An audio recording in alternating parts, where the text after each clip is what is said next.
Assalamualaikum warahmatullahi wabarakatuh. Alhamdulillahirrahmanirrahim. Wa bihi nasta'in ala umuri dunya waddin. Wa ala alihi wa sahbihi ajmain, amma ba'du. Kaifa halukum anak-anakku semua? Alhamdulillah, bertemu lagi dengan Pak Salam. Marilah kita berdoa terlebih dahulu sebelum pelajaran kita mulai. Berdoa mulai. Bismillahirrahmanirrahim. Rabbi zidni ilman warzuqni fahman. Rabbi syrahli sadri wa yassirli amri wahlul 'uqdatam min lisani yafqahu qawli. Amin ya rabbal alamin. Baik anak-anakku semua, siapa yang hari ini belum hadir? Ada yang belum datang ya? Siapa? Hasan? Oh, Hasan. Ya, Hasan belum datang. Ahmad hadir? Ali hadir? Baik, berarti yang masih dalam perjalanan tinggal Hasan ya. Mudah-mudahan perjalanannya lancar dan sampai berkumpul bersama kita untuk belajar.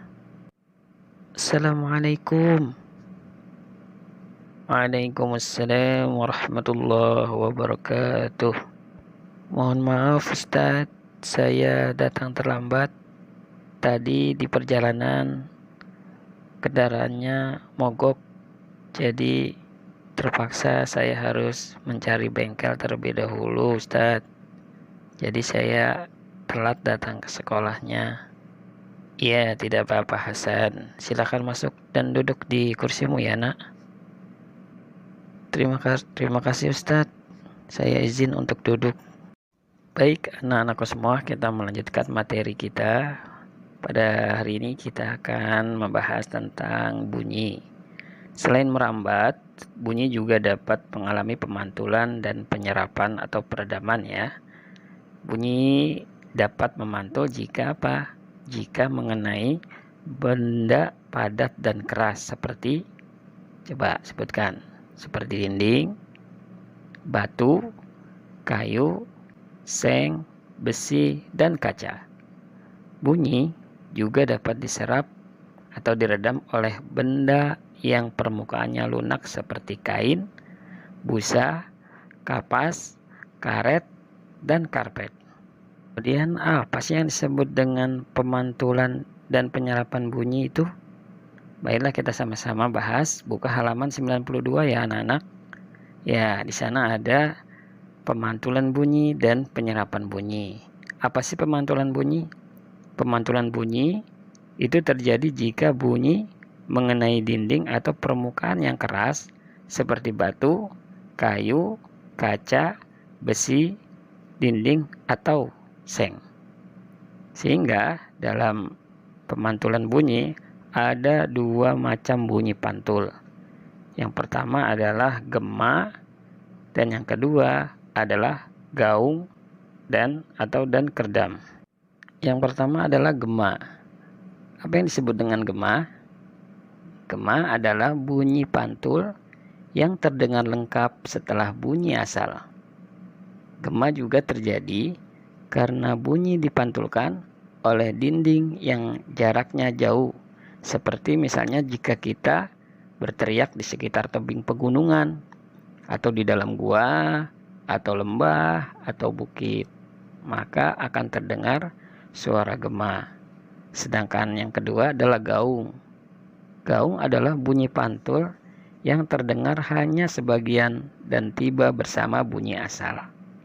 Yaitu seperti ketika kita berteriak atau berbicara di ruang yang kosong, maka yang terdengar adalah suara kita tapi dengan suara yang tidak begitu jelas, hanya sebagian saja. Selain pemantulan, bunyi juga dapat diserap ya. Anak-anak, bunyi juga mengalami penyerapan atau peredaman. Jadi suaranya itu tidak ada pantulan dan tidak terdengar nyaring. Bunyi dapat diserap oleh bahan-bahan yang lunak atau berongga seperti karpet, kertas, busa, kain, karet, atau wol. Karena benda-benda tersebut adalah benda sebagai peredam bunyi dan digunakan untuk mencegah terjadinya gaung.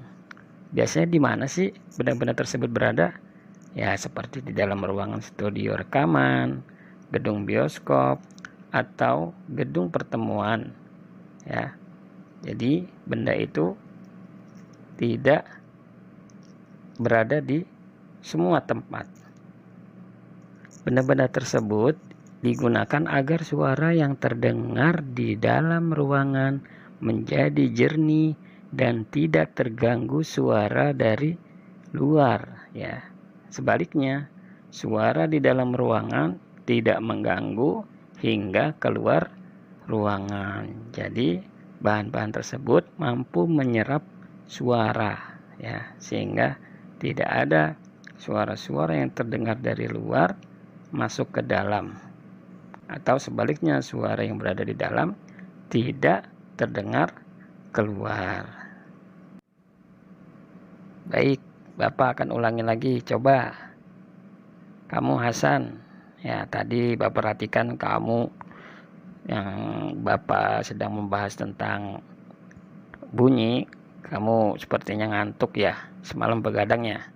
Coba Hasan sebutkan benda-benda yang bisa meredam suara atau meredam bunyi. Coba sebutkan.